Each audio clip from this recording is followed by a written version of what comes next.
Alasdair MacIntyre's After Virtue, first published in 1981, stands as one of the most influential works of moral philosophy in the late 20th century. It represents a profound critique of modern ethical theory and a call to recover the Aristotelian tradition of virtue ethics. The book interweaves philosophy, history, and social critique in its attempt to understand the moral fragmentation of the modern world and the path toward ethical coherence. The core problem: moral fragmentation. MacIntyre begins After Virtue with a striking analogy.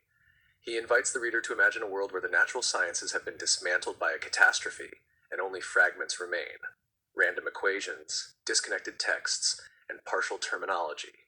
He compares this fictional scenario to the current state of moral discourse.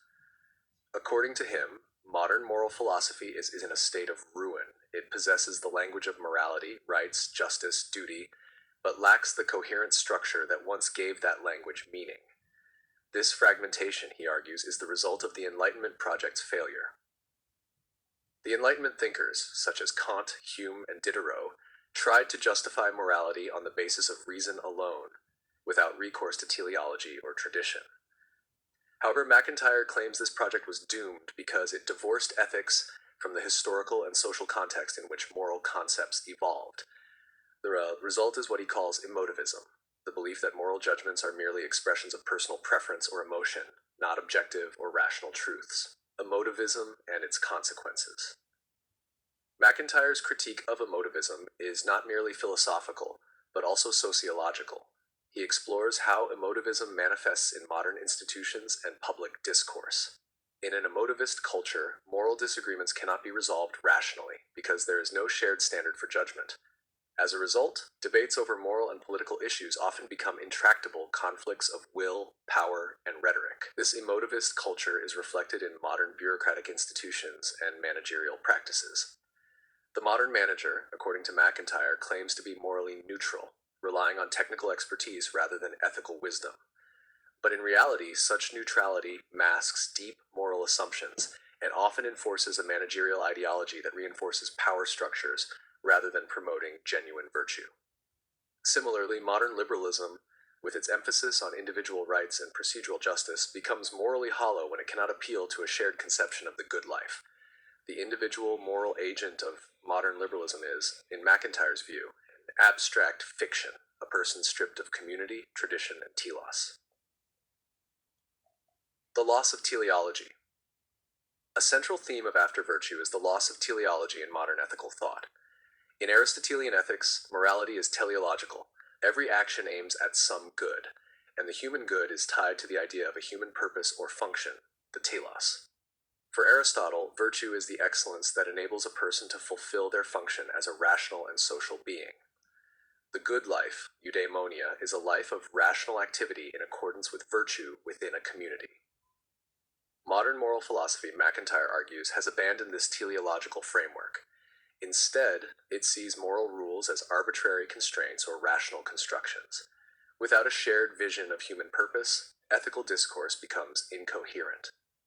MacIntyre traces this loss of teleology through the historical transition from the classical tradition of Aristotle and Aquinas to the Enlightenment thinkers and modern liberalism. In this transition, the concept of the virtues, central to ancient ethics, was displaced by the concepts of duty in Kantian deontology, utility in utilitarianism, or authenticity in existentialism. But all these frameworks, he claims, fail to provide a rationally coherent or socially sustainable ethical theory. Virtue ethics and the narrative self. One of the major contributions of After Virtue is its revival of virtue ethics. MacIntyre proposes a return to the tradition of the virtues, not merely as a nostalgic move, but as a way to recover ethical rationality and moral coherence. To do this, MacIntyre introduces the idea of the narrative self. Human beings, he argues, are storytelling animals. We live our lives as narratives, and our identity is shaped by the roles we play and the communities to which we belong. To understand a person's actions, one must understand their life as a whole, their history, intentions, social context, and future goals. Moral evaluation, therefore, cannot be separated from narrative. Virtues are those traits of character that sustain us in the quest to live a coherent and meaningful narrative life.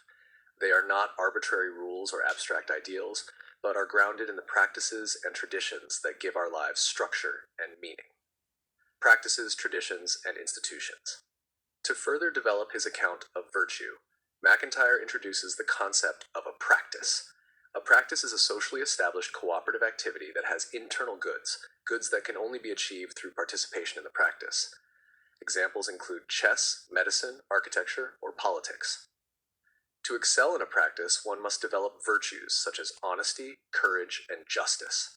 However, practices do not exist in a vacuum.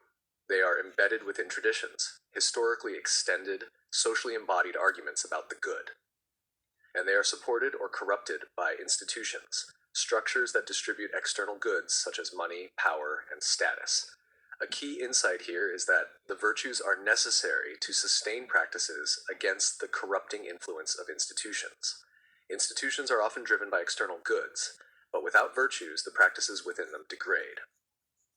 For instance, a university can only fulfill its educational mission if scholars cultivate the virtues of intellectual honesty and humility, even when institutional incentives push toward prestige or profit.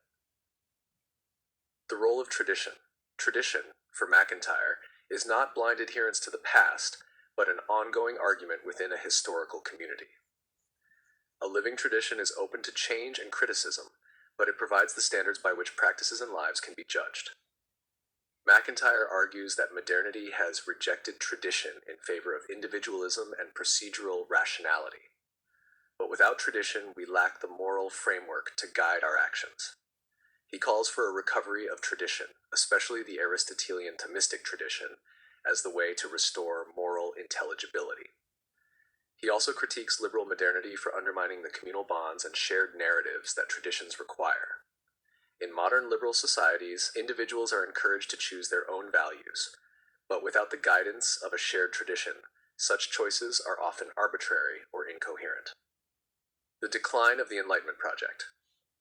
One of the most powerful historical arguments in After Virtue is MacIntyre's critique of the Enlightenment.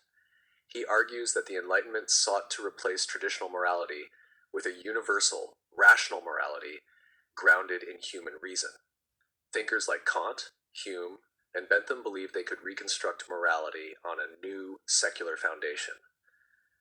But this project failed, MacIntyre insists, because it attempted to retain the moral vocabulary of virtue and duty while stripping it of its teleological context. The result was incoherence, a set of moral theories that cannot agree with one another and cannot provide adequate guidance for moral life.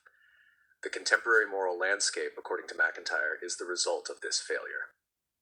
We live in a world of moral incommensurability, where there is no rational way to resolve fundamental moral disagreements. Nietzsche and the crisis of modernity. In a striking move, MacIntyre compares modernity to a battlefield between Nietzsche and Aristotle.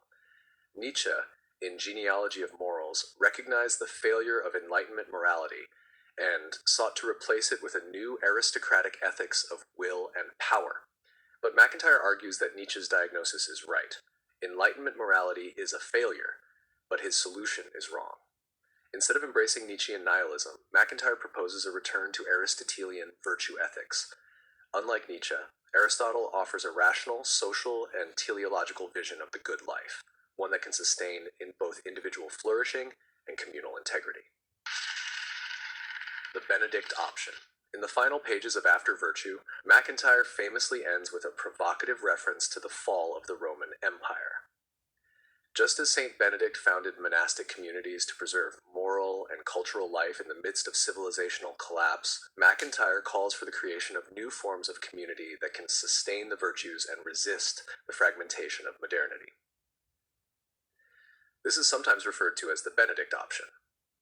Rather than attempting to reform modern liberal institutions from within, he suggests that moral renewal may come from small, intentional communities rooted in tradition, practice, and virtue, communities that can preserve moral coherence in an age of chaos. Conclusion. After Virtue is not just a book about ethics. It is a work of moral philosophy, cultural criticism, historical analysis, and political thought. Alasdair MacIntyre argues that the moral confusion of the modern world is not accidental, but the result of a long historical process in which ethics has lost its foundations. By recovering the Aristotelian tradition of virtue, narrative, and teleology, he hopes to offer a way forward. Though controversial and widely debated, After Virtue has sparked a renaissance of interest in virtue ethics and has influenced thinkers in philosophy, theology, education, and politics. It remains a powerful challenge to modern moral complacency and a call to rebuild our moral world from the ruins.